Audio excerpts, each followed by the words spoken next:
आज मी यांना टिफिनच दिला नव्हता, कारण मला उठायला खूप म्हणजे खूपच उशीर झाला होता आणि तेवढ्या वेळामध्ये मग टिफिन जो आहे तो तयार झाला नसता. मग यांना म्हटलं की जाऊ दे, आजचा एक दिवस आहे ते तुम्ही बाहेरच खा. त्याच्यानंतर म्हटलं की चला, आम्ही चहा वगैरे घेतला आणि मग मी बाकीची सगळी झाडू, फरशी, कपडे सगळी बाकीची कामं आवरून घेतली. आणि दुपारी ना मला काहीतरी आता विहांसाठी मला बनवायचं होतं आणि सकाळी उठायला लेट झाला, त्यामुळे जिरं बडीशेपचं पाणीही पिले नव्हते मी. त्याच्यानंतर दुपारी म्हटलं चला आमच्यासाठी ना मस्त काहीतरी मी बनवते, कारण दोघंच असेल ना तर पूर्ण भाजी पोळी भात आमटी हे सगळं बनवायला थोडासा कंटाळा वाटतो, कारण सगळे खायला असतील ना तर थोडंसं छान वाटतं. त्याच्यानंतर मग ही अंडी घेतलेली आहे, त्यानंतर बिर्याणी मसाला घेतलेला आहे आणि सकाळीच मी ना सगळं काम करायच्या अगोदर थोडासा राईस लावला होता.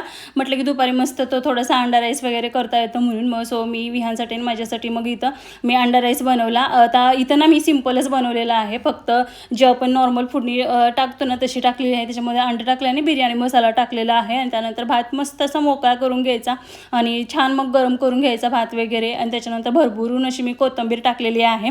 आता बरेच जण या गोष्टीला रिलेट करत असतील ना, सगळ्यांसाठी बनवायचं म्हणजे आपण काहीही मस्त बनवतो सगळं जेवण, पण आता एकट्या दुकट्यासाठी बनवायचं म्हटलं ना की खूप आळस येतो.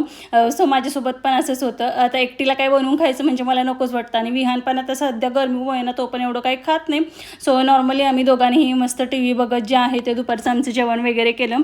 आणि आज खूप रिलॅक्स म्हणजे रिलॅक्सच दिवस होता. त्याच्यानंतर विहान माझ्याबरोबर ना हट्ट करायला लागला की मम्मा थोडा वेळ काय होईना माझ्यासोबत थोडंसं बॉलने वगैरे खेळ, म्हणून मग ठीक आहे म्हटलं, कारण त्यालाही आता थोडंसं करमत नसतं दुपारचं वगैरे.